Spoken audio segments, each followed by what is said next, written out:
we will get started and hopefully we'll get a few more people to hop on.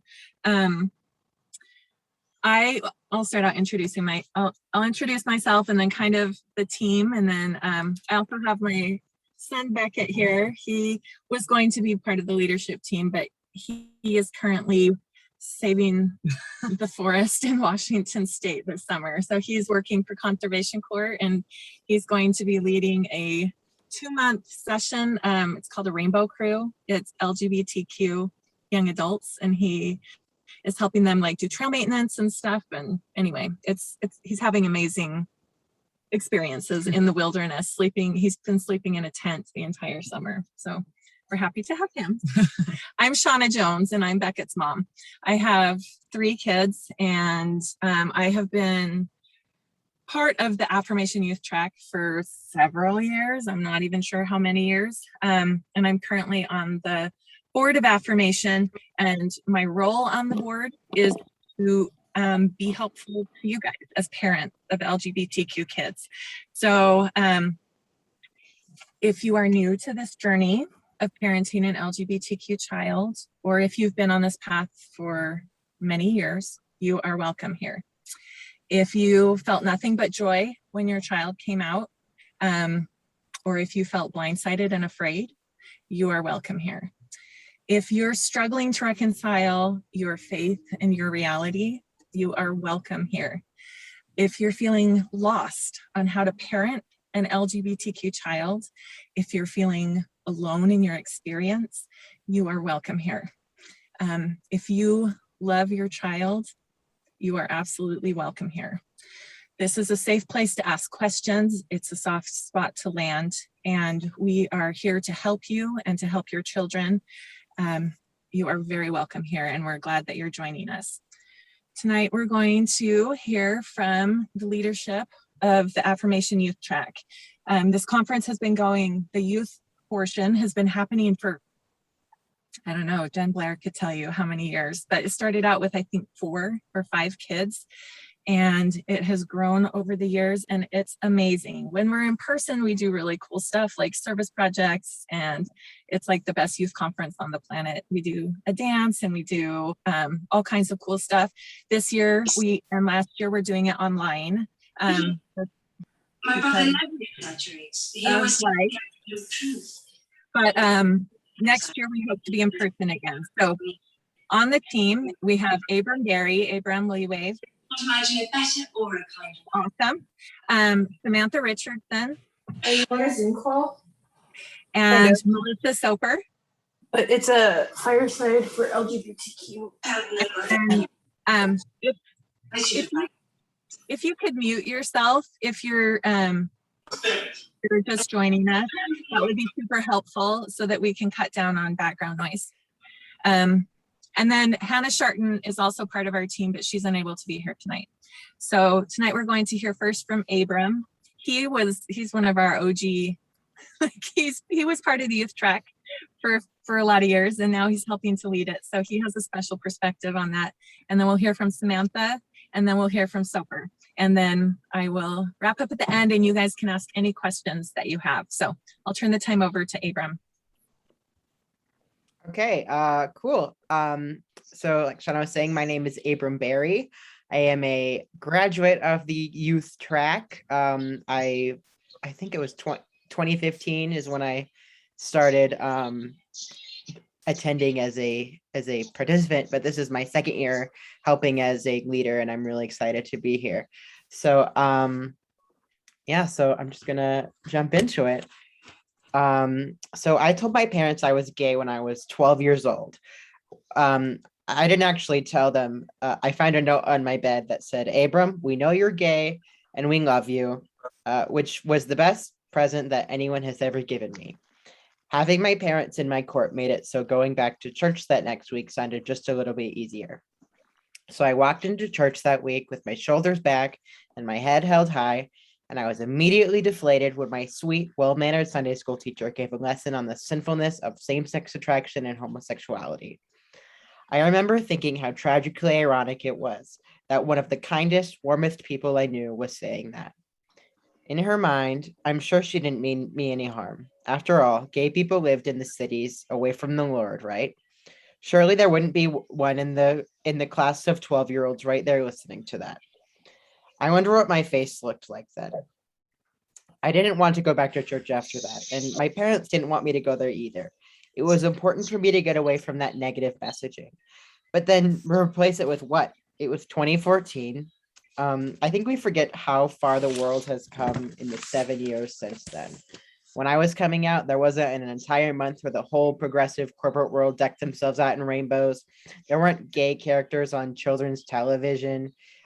Gay marriage wasn't even legal yet, so it was hard to picture any kind of future as a happy gay adult. It was pretty bleak. And I had gotten rid of that negative messaging, but I didn't yet have that positive messaging to replace it. My parents, who are wonderful, by the way, they presented me with Affirmation, and I'm going to be really honest, I wasn't sold on it when, and I tried to make it sounded, I was like, oh, that sounds kind of boring, but it was more that I was afraid. I had never been in a place that was, no pun intended, affirming, so I didn't know what to expect.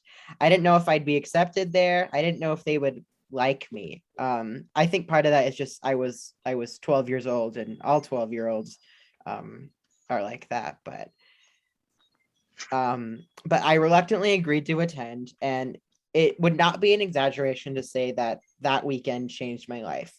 Seeing so many other kids who were like me and understood exactly what it was like to be gay and Mormon-ish was incredible. I made so many friends that weekend, many of whom I'm still close with to this day. One particular friend I play games with on Monday nights, so that's fun. But honestly, what was even more impactful for me was seeing gay adults living their lives happily. Gay adults who showed me a future for myself that I hadn't even thought possible. That's largely why I'm still involved with Affirmation today. Not because I need access to the wonderful support systems they have in place, but to show queer kids that I'm here, I made it, and so can they. That's why it's important to be affirming, to show your gay, bisexual, trans, etc. loved ones that there is a future for them and that you're going to be there for them every step of the way. Okay, that's it. I think it was supposed to be 10 minutes, but that's too long to talk. So I said what I had to say, and I think that, yeah, I don't know how to end it. I'm just gonna say it's my turn's over. I yield my time. Thank you, Abram. All right, Samantha. There I am. Hi. Hello. Hi. Sorry, that's I'm a little discombobulated right now. My name, as it says on the thingy, right? Oh, it's reversed. Right there, Samantha Richardson. I am a transgender woman. I wanted to talk a little bit today about the power of supportive families and the power of, especially of supportive parents. But it was interesting when Shawna actually, oh, sorry, can people hear me? Okay, sorry, there was something weird there. So when Shawna asked me to talk about this, she said, I think it's so important for people to see that, you know, it can be done, and the importance and the power of that in a person's life. For me, it's kind of interesting because I am an old person. I came out as a transgender woman when I was 45. And now at 51, I've been living as myself full time for 3 years. That means I grew up in the 70s, or I was born in the 70s and grew up 70s and 80s. And I don't know if anybody else is familiar with that period of time, but it wasn't exactly a stellar time for people of any type of either non-conforming sexuality or non-conforming gender. The church had some pretty definite ideas about what caused these awful behaviors, whether it be self-abuse or bad parenting or sin or even satanic influence. And so growing up in that environment and having that idea constantly reaffirmed to me that who I was and the way that I felt was bad, was maybe a little bit more difficult than I like to deal with sometimes. It's interesting to note that my parents also were kind of dealing with that information as well. And as much as I knew that I didn't feel like a typical boy, and I didn't really identify as someone who's masculine, more than that, I knew that my parents loved me, and I felt that they had my best interests in mind, and that they were looking out for me and wanted to make sure that I would make it through this life okay. Unfortunately, because we grew up in the LDS church, a lot of what my parents understood to be okay was tied into that intrinsically. And those ideas that at the time President Kimball kind of gave to the congregation melted into the way that they tried to raise me. And as a child who didn't quite conform to the American society standard of young manhood, they were worried about me not only physically, but they had the added onus of being worried about my spiritual well-being as well, thinking that not only could I very realistically be hurt by people who didn't understand that I was a good person, regardless of how I acted, but that my desires and parts of me that seemed intrinsic would lead to me having a lesser reward when I passed on into the next life. So this is very difficult for them. And as anybody can imagine, having a child that doesn't quite fit in, that doesn't quite fit into society's paradigm of normal, can be kind of difficult. And you worry about that kid and you want to make sure they're happy. And you do everything you can in your power to prevent them from being hurt. And that meant a lot of long talks about what it meant to be a man, what it meant to be a boy, the way that I walked, the way that I talked, all these things that I was doing wrong. And it's kind of hard not to internalize that. So I started developing this idea that who I was wrong, that the way that I was, the things that I wanted out of life were wrong. And so that I just had to kind of get with the program and make sure that I was doing the straight and normal things, so that by the time that I died and met Jehovah before the pleasing bar, you could say, oh, good job. We gave you kind of a tough row to hoe there, but you kicked it out, and now you can have an eternity of eternal progress and being good, as opposed to going there and just going, oh, you really messed up, friend. So I tried to do everything that I could to ensure that I was who I was supposed to be. I tried to live up to my priesthood callings. I made sure that I was worthy to go on a mission. And when I came home, I just thought, I have this idea about who I am, and I know that it's wrong. So I'm just going to kind of press that down until I die, and everything will be fine. And of course, everything was not fine. An interesting thing happened about a year after I came home from my mission, though. My little brother, who has always been braver and stronger than I have, decided to finally tell the family that he was gay. And he tells a story about talking to my mom that always amazes me in his forthrightness and just ability to deal with the situation. He told my dad, who wasn't super thrilled about it, but my dad has always been someone who kind of just sets things to the side and lets them be what they are. My mother, unfortunately, was a lot more worried. And so when my little brother told my mom that he was gay, she started to cry. And my little brother looked at my mom and said, okay, you now have 5 minutes to cry about that, and then you're done.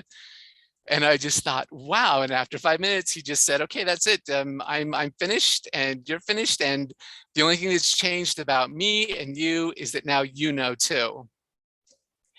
And that love that my mom had for me, I knew that she had it for all our children. To see her struggle with the dichotomy of having someone who she loved and knew was a good kid, but who was doing something and living a lifestyle that was to her so wrong and foreign, was a very difficult thing for her to come to terms with. But over the course of the next 10 years of seeing my little brother not really change intrinsically who he was, but flourish and become happier, she began to accept who he was. And when he brought around his first boyfriend, she, being the Swedish woman whose love language is food, cooked for him and welcomed him. And it was amazing to see that kind of change, up to the point where when I had finally gotten myself together and decided that it was time for me to come out almost 20 years later, when I sat down my parents in the living room and said, okay, I have something I want to tell you. And I said, I'm transgender. My mom picked up one of her crossword puzzles that she was working on at the time, and said, oh, okay, well, I have a Swedish friend whose son came as a woman to her funeral, so I'm glad you're telling me now. And that was essentially it. And when I compare where my mom was at when I came out and where she was when my little brother came out, it is a world of difference. It's like she was a totally, completely different person. But even that being what it is, there are moments where my parents still slip up and they still call me by the name that they gave me when I was born. They still use the pronouns that they had because I was assigned male at birth. They still refer to me as their son. But the thing that I think is super important is I know how much they love me and I know how hard they're trying to be supportive. And I worry sometimes when I look at the LGBTQ plus group as a whole, that sometimes we, as a part of that group, are a little too quick to dismiss the efforts that the people around us are making to understand who we are. I think about the fact that I had 45 years to finally come to terms with who I am and to start to accept myself for who I am. And then to turn around and demand that people who have known me for that amount of time as well automatically adjust to that within a week or 2 weeks is kind of ludicrous, I think. And I think it hurts my heart a little bit when I see some people counseling other people who are coming out like, oh, if your parents don't accept you, just throw them to the wayside. And when I say that, I understand that sometimes there are parents who are not good for LGBT kids and that the kids have to pull away from them for their own safety. But I think anybody who's here now has already proven that they're willing to try and willing to be who their kids need them to be. And I think about my parents, and as they have struggled, and it is a struggle to come to terms with who I am, to readjust their way of thinking. I think about how kind and patient they've been, and it makes me so happy to think about that kind of love and that kind of ability to push past those difficulties. My mom, when I was going into grade school, she had pulled out a bunch of her photo albums. She's looking through them, she was crying, and I remember asking her why she's crying. She said, oh, my little baby is growing up and he's changing so much. And then I remember when I was going to high school, I found my mom doing the same thing. When I was going on my mission, my mom was crying and she was mourning all those stages of my growth because there were certain things that were ending with those times. She was grieving, and I think there is a grief that comes to that kind of change. And I think when a child comes out, it's only natural for a parent to grieve the idea of who they were and to give themselves, I think it's only healthy to give parents a time to come to terms with that and to allow them to process what that change means. And when I say that, I also understand that you can't place the onus of making your child have that emotional responsibility for what you're going through.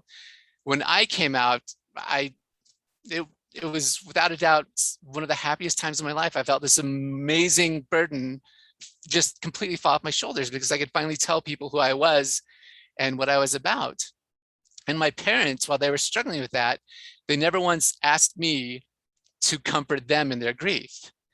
But at the same time, I gave them space to grieve, understanding that things were changing for them. And I think that as long as parents understand that they shouldn't force their children to have responsibility for their own feelings, it's only good that if you give yourself a chance to grieve and to deal with whatever feelings you have to cope with what is going on. I think that if you understand that you're going to make mistakes, you're going to have problems, and you're going to be less than perfect as a parent in dealing with your child once they've come out, if you allow yourself space for that, then you will be that much better at being what your child needs you to be. I've kind of gone a little bit off subject to what I wanted to talk about. It's weird not being able to see a lot of people. But I think the most important thing I wanted to say is that don't be hard on yourself when you're trying to be supportive of your children, especially if you're having difficulty and struggling with who they are. You can do that and still love them and be supportive. Believe in yourself and your ability to be who they need. Believe in your love for them, and always allow yourself to show that to them and give them that chance to grow and to expand and become who they need to be. And in that chance, you give yourself the chance to grow and expand and be who you need to be. I probably haven't made a lot of sense because I was very nervous, and I'm much better one-on-one with people. But I just want to thank you all for being here and for trying and for loving your kids. And I think that even if you love them imperfectly, which is, I think, the only way that any of us can love, that you are doing exactly what they need, and you're helping your child be happier and healthier and better at who they need to be. And that's what I have to say, and I yield my time as well. Thank you.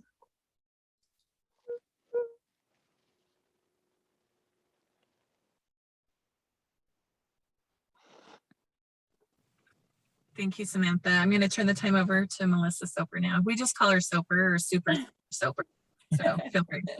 Yeah, you can call me anything, but Soper, yeah. All right. I'm Melissa Soper. Yeah, like Shawna said, people that know me well call me Soper. A little bit about myself. I grew up in Elko, Nevada, and I moved here to Utah shortly after I graduated. I have 4 kids. My oldest is 19, and I have a 16-year-old, a 15-year-old, and an 11-year-old. I am gay. I've navigated a mixed orientation marriage for 22 years. My journey, however, is ever unfolding, and whatever that future path may look like. My husband, Chad, whatever that will look like, he and I will continue to support and love one another and be each other's biggest fans. A little bit about me, I love the mountains, and I love running ridiculously long distances. Ultra marathons and trail runnings are my favorite. I just find so much joy and peace, and it's such a life-giving and sustaining space. So I love it. And I love, love, love cookie dough and Dr. Pepper. That's important things about me. I thought that I would share with you a race story, because who doesn't like a good race story? And draw some parallels from that. So before the days of ultramarathoning, I did triathlons, and this is a huge challenge for me, because when I first started, my swimming looked like drowning. I was an okay biker, and thank goodness for the redeeming part of the run. So I signed up for my first Ironman. It was in Lake Tahoe. It's called Expedition Man. And an Ironman is a 2.4 mile swim, 112 mile bike ride, and then the marathon, 26.2 miles. So I trained really hard, and then the week of the race came, and I came down with like this awful head cold. And so the night before the race, I had Chad and a good friend give me a priesthood blessing. And guess what? I woke up the next morning and I still had a nasty head cold. But I said a quick prayer, and I kind of felt at peace. and reassurance, and that it was going to be okay. So I started the swim in Lake Tahoe, and it was beautiful. It was amazing. It was great. And then I hopped on my bike, started pedaling out of, Lake Tahoe down to Reno. And as the day went on, it got hotter and hotter, and my head cold. Oh my gosh, my head felt like it was going to explode. My teeth began to ache, and it was like 90, mid 90s. And I'm like, I still have to get off and run a marathon. I remember about mile 90, started falling apart mentally. Just like, I don't know how I'm going to do this. And I remember praying, like, just take the pain away. Like, I don't know. I don't know if I'm going to be able to finish. And no, the pain was not taken away, but I was flooded with the thoughts that, like, I gotcha. Hang on, I'll be with you. You got this, So I took that and finished the bike ride and jumped into doing the run. And you guys, it was hot. Like, there were people in the med tents with IVs. It was a really hot day. But, oftentimes I think people are answers to prayers, and athletes on the course, were answers to my prayers. Like, I would catch up to someone and run with them and talk with them for a while until they had to walk. And then I go to the next one and run up to them, talk with them for a little bit until I had to walk, and then I just keep on running, and help me not focus on my pain. And so I did this little outback on the run, and then there was a 5-mile loop around the marina, and you had to do it 3 times. And as the day got hotter, it was so hot. The aid stations ran out of the electrolyte drink, and my stomach became like unsettled. So I was reduced to run walking. And I caught up to this guy who was doing the same. And I quickly learned his story. He was training for this Ironman, was his weight loss journey. He had lost a lot of weight, and his mom and his son were there at the course cheering him on. So talked with him for a little bit, and then I was feeling better. So I was like, high five. And I finished my final lap, and oh my gosh, those final miles, and like running into the finish line, I'm like, woohoo, like, I made it, I survived, the head cold didn't do me in, and I'm like, give me some drugs. I'm ready to be knocked out, I'm done, But then I look over my shoulder and I see this guy that I was just running, walking with. And I had a thought to go check on him. And so I went out there and ran out there and said, hey, how you doing? And he said, I'm done. He's like, I'm in so much pain, I'm done. I'm like, what are you talking about? You've come so far. You have one more lap around the marina, 5 miles. Like, there's no way. He's like, no, like, my legs are cramping up. Like, I can barely move. I am in so much pain. I'm done. And I still had my, finisher's medal on. I'm like, hey, look at this. I'm like, you want this, right? And I'm like, your mom and your son are here. They're at the finish line. That, they're just ready for you. And then I had this idea. I was like, hey, what if I go and walk with you the final 5 miles of your Ironman? And he looked at me like I was crazy, because I kind of am. But so yeah, I'll keep going if you come out there with me. And so seriously, he was cramping up bad. He couldn't bend over. I loosened the laces on his shoes and retied them for him. I'm like, hey, let's go. Let's do this.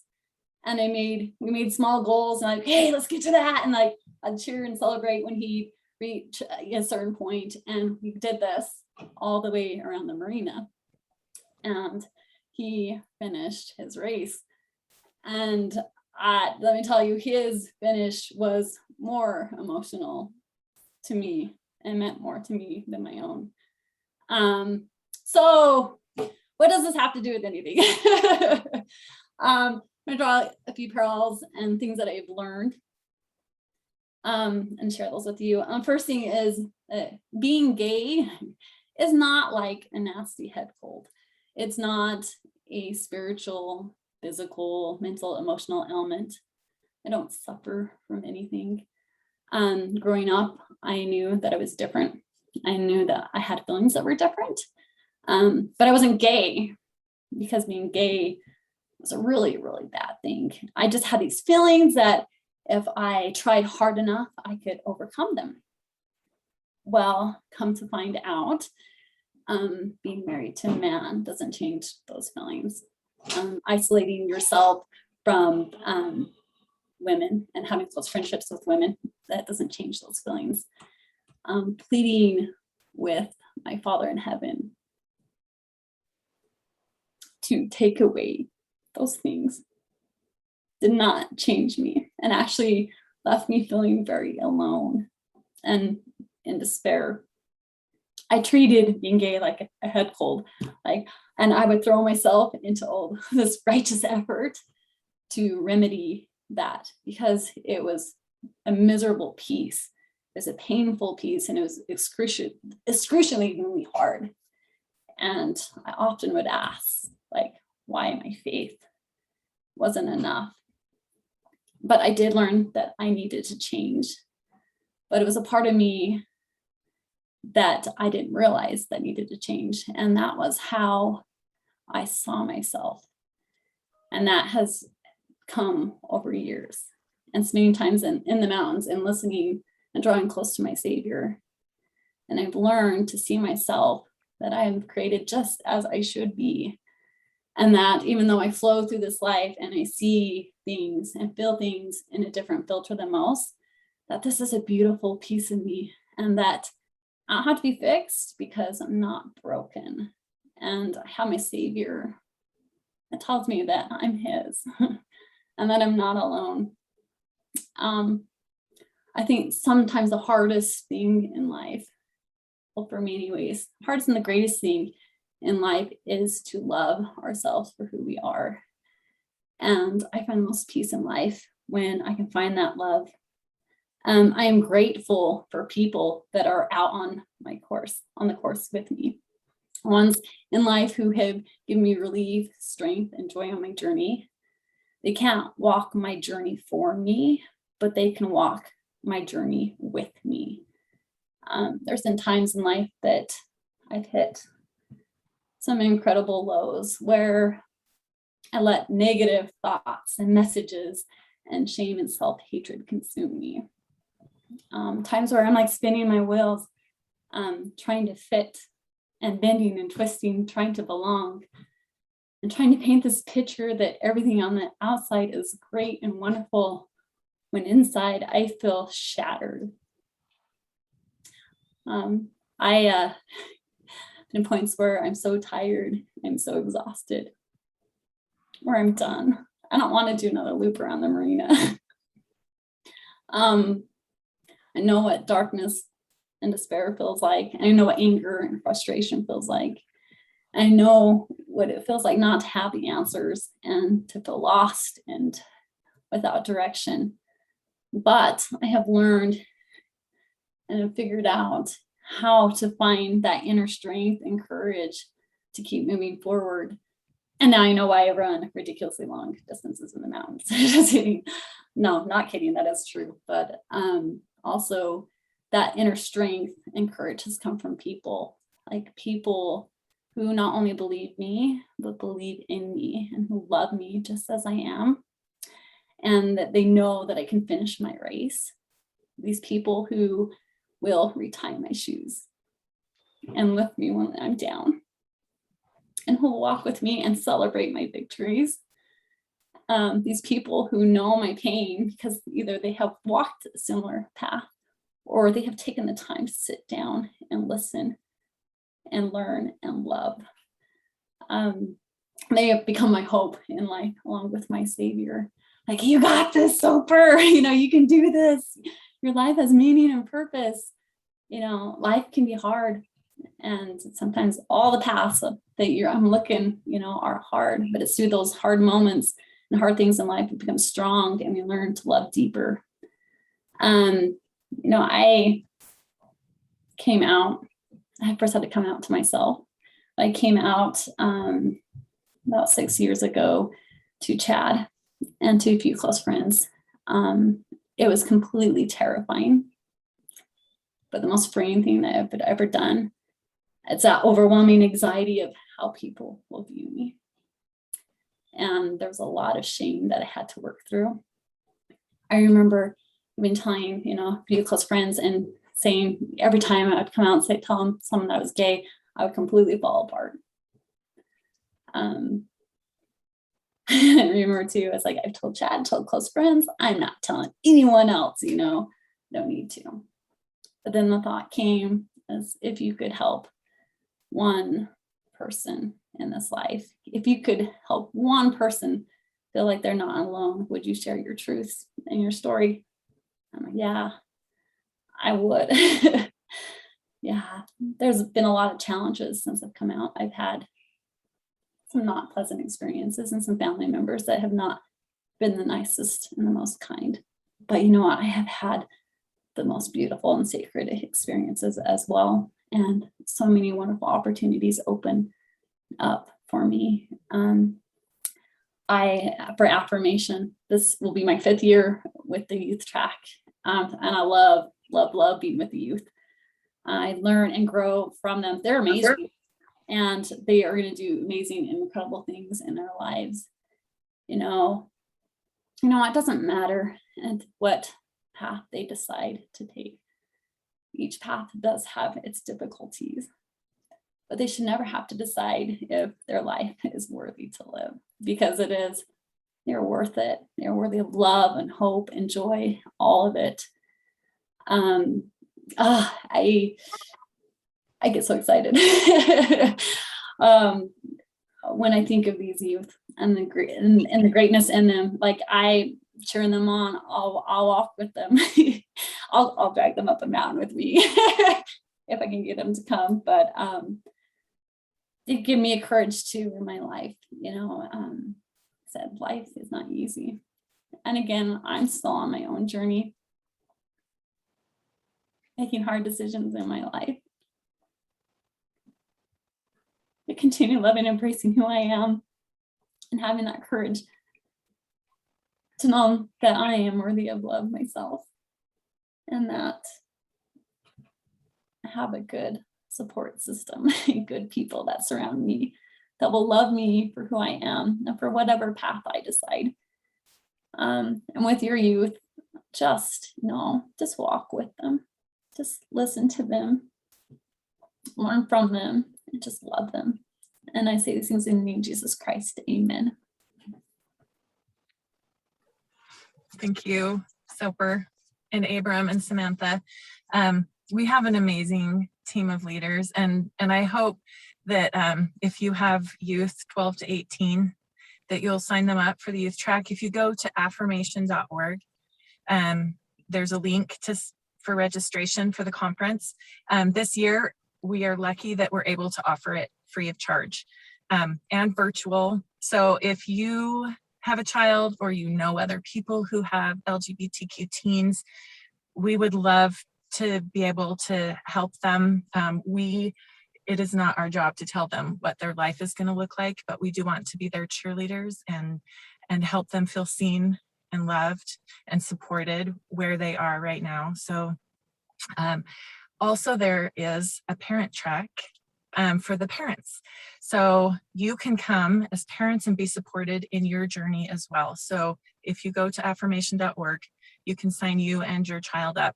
I just want to end, Beckett, who's sitting in the car with me, is my oldest child. And when he came out 9 years ago, 9 years ago, we were in it was really difficult for all of us. We were having a hard time seeing the path forward and what that would look like. And it was scary and new and unknown. And he was really struggling with feeling lovable. Like, how would his family love him? How could his friends and his church leaders love him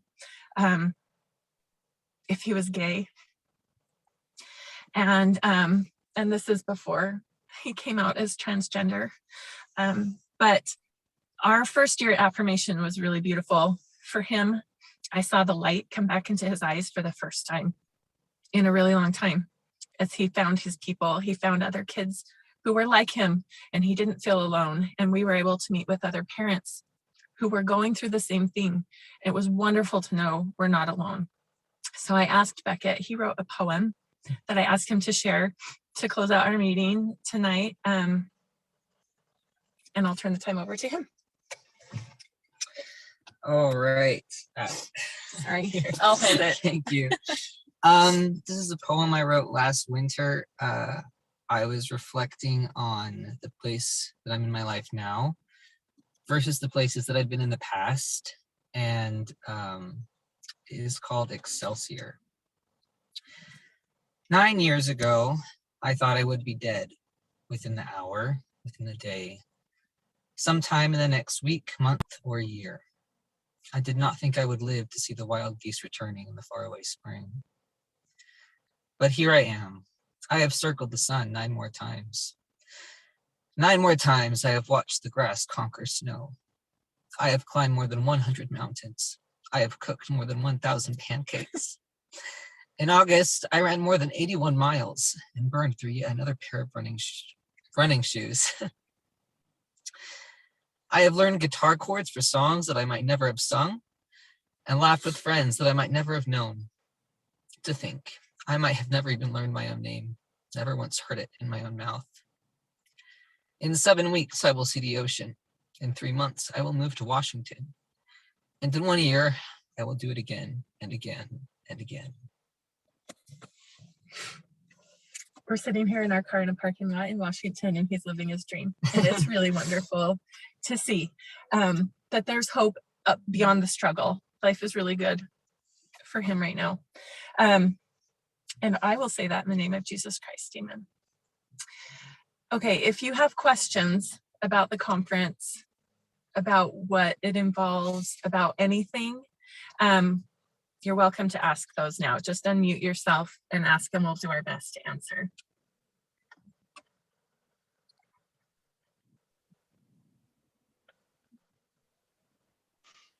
Yeah, I have a quick question.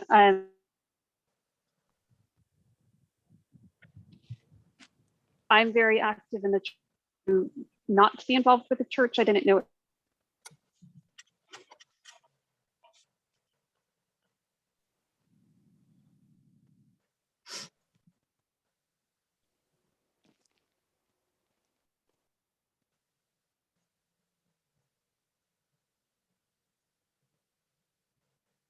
I think you're cutting out. Abram, can you hear her? You can also put it in the chat if you're having a hard time. I don't hear any. Can you hear me now? I can, yes. Go ahead. Okay, sorry, I moved to a different room. I just had a question. You know, I'm very involved with the church and very active. My daughter, who just came out, she has decided to step away from the church, which I'm supportive of. I just don't know, is this conference something that would be very church oriented for her, or is it still something that would be good for her to attend? Just because she probably, you know, if it's a whole lot of spiritual stuff, she may not be into that. That is a great question. And for a lot of the conference, there is quite a bit of talk about the church and interacting with the church and all of that stuff. For the youth track, we do not have church part because it is a varied experience for the kids. So for the most part, we just meet, we play games, we get to know each other, we talk about, we have a sexuality identity circle where if they identify as bi, they can meet with a bi leader and other bi people. On the last Sunday of the conference, we have a section called Paths Moving Forward. And we have 3 different options if they want to attend any of them. One is for those kids who are interested in a relationship with the LDS church, you know, and trying to make that work. They can meet with a leader who is also doing that. If they are interested in finding a different religion, they can also do that. And then we have a group for spirituality and wholeness outside of religion. So some of the kids identify that way. And we're not asking them to have an existential crisis and decide what they're doing with the rest of their life. But if they want to talk to other kids or a leader, that's the most spiritual we get, churchy we get. Like obviously talking about mental health, talking about love for ourselves, all of that is spiritual, right? But the youth track does not have church in it. So even if they are completely inactive, I think they would be very welcome and comfortable there. Perfect. Thank you so much. Mm-hmm. And somebody asked the ages. It's 12 to 18. Any other questions?